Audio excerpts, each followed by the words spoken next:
பிரியமானவர்களே, கர்த்தராகிய இயேசு கிறிஸ்துவின் நாமத்தினாலே உங்களை அன்போடு வாழ்த்துகிறேன். இந்த நாளிலும் தியானத்திற்காக எனக்கு ஒத்தாசை வரும் பர்வதங்களுக்கு நேராக என் கண்களை ஏறெடுக்கிறேன். சங்கீதம் 121 1ஆம் வசனம்.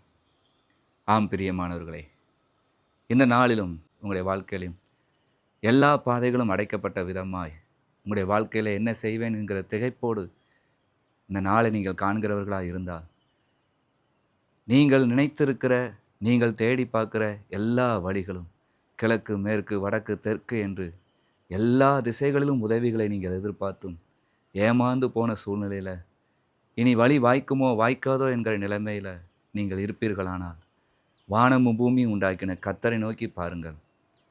பரத்திலிருந்து உங்களுக்கு ஒத்தாசையை கொடுக்க கர்த்தர் வல்லமை உள்ளவராக இருக்கிறார்.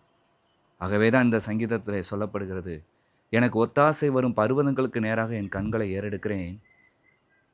எனக்கு வருகிற ஒத்தாசை வானத்தையும் பூமியும் உண்டாக்கின கர்த்தரிடத்திலிருந்து வரும் என்று.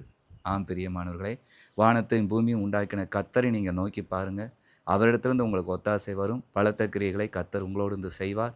இந்த நாளும் அடைப்பட்ட வாசல்கள் எல்லாம் திறந்து உங்களுக்கு தடையாய் நிற்கிற, உதவிக்கு எதுவுமே இல்லாமல் இருக்கிற சூழ்நிலைகள் எல்லாம் வானமும் பூமியும் உண்டாக்கின கர்த்தரிடத்திலிருந்து உங்களுக்கு வந்து உங்களை இன்னும் ஆசீர்வதித்து, நீங்கள் இப்பொழுது இருப்பதை பார்க்கலும் பல மடங்கு கர்த்தர் உங்களை ஆசீர்வதித்து உயர்த்த வல்லவராய் இருக்கிறார். கர்த்தர் தாமே உங்களை ஆசீர்வதிப்பாராக. ஆமென்.